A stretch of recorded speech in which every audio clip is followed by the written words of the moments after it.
আসসালামু আলাইকুম, আমি এমডি নুরুল আরমান, পেশায় একজন আইটিভি সিইও হয়ে কনসালটেন্ট। একটি দেশের সমৃদ্ধি করতে হলে অবশ্যই এক্সপোর্ট করতে হবে।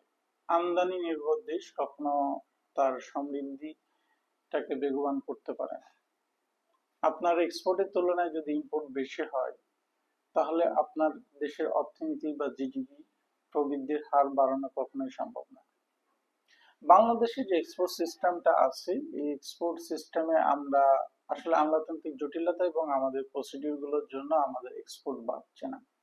এবং দেখেন, বাংলাদেশ কৃষি প্রধান দেশ, আমাদের অনেক কৃষি পণ্য আছে এবং ধান আছে, পাট আছে, মাছ আছে, সামুদ্রিক মাছ আছে, এই ধরনের অনেক ক্ষুদ্র কুটির শিল্প আছে, পাটজাত দ্রব্য আছে, গরুর মাংস এখন রপ্তানি করার সুযোগ হচ্ছে, দুধ আছে, এরকম শাকসবজি, ফলমূল, অনেক ধরনের কাঁচা পণ্য আছে যেগুলো আমরা বাইরে রপ্তানি করতে পারি।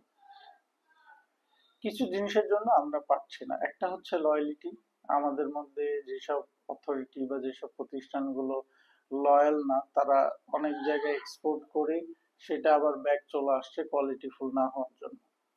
তো এই ক্ষেত্রে গভর্নমেন্ট যদি কোনো বিদেশি কোম্পানি, চায়না, জাপান বা ইউরোপ, আমেরিকা কোনো দেশকে থার্ড পার্টি হিসেবে এখানে এজেন্ট হিসেবে নিয়োগ দেয়, সেটা হতে পারে ঢাকা কেন্দ্রিক অথবা আহ, বাংলাদেশে যেসব জায়গা থেকে এক্সপোর্ট করার সুযোগ আছে, সেটা কাঁচা পণ্য হোক বা কোনো প্রক্রিয়াজাত পণ্য হোক, সেই সব জায়গায় তাদের যদি একটা হাব করা হয় এবং এই হাবের মাধ্যমে যদি তারা যেসব পণ্য এক্সপোর্ট করা যাবে সেই সব পণ্যগুলো কালেকশন করে এটাকে প্রসেসিং করে প্যাকিং করে সিএনএফ এর মাধ্যমে, সেটা নদীপথ সমুদ্র বন্দরে হোক বা এয়ারলাইন্স এর মাধ্যমে হোক, এটা যদি এক্সপোর্ট প্রসিডিউরটা তারা করেন, তাহলে বাংলাদেশের এক্সপোর্টটা অনেক বাড়বে।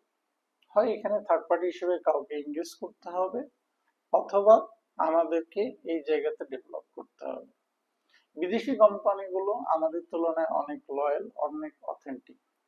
তারা যদি এখানে একটা কমিশনের বিনিময়ে প্রোডাক্টগুলো এক্সপোর্ট করে এবং যখন প্রোডাক্টের পণ্যটা এলসি মাধ্যমে সে পাবে, টাকাগুলো আসবে সেখান থেকে, ওই এজেন্সি একটা নির্দিষ্ট কমিশনের বিনিময়ে সে কাজগুলো করে দিবে। এক্সপোর্টের টাকা যখন ঢুকবে, সে তার কমিশন রেখে বাকি টাকাটা নির্দিষ্ট ব্যক্তিকে দিয়ে দিবে। এভাবে যদি এক্সপোর্টটাকে বাড়ানো যায়, তাহলে মাঠ পর্যায়ে অনেক ব্যক্তি আছে যারা অনেক প্রোডাক্ট এক্সপোর্ট করতে চায়,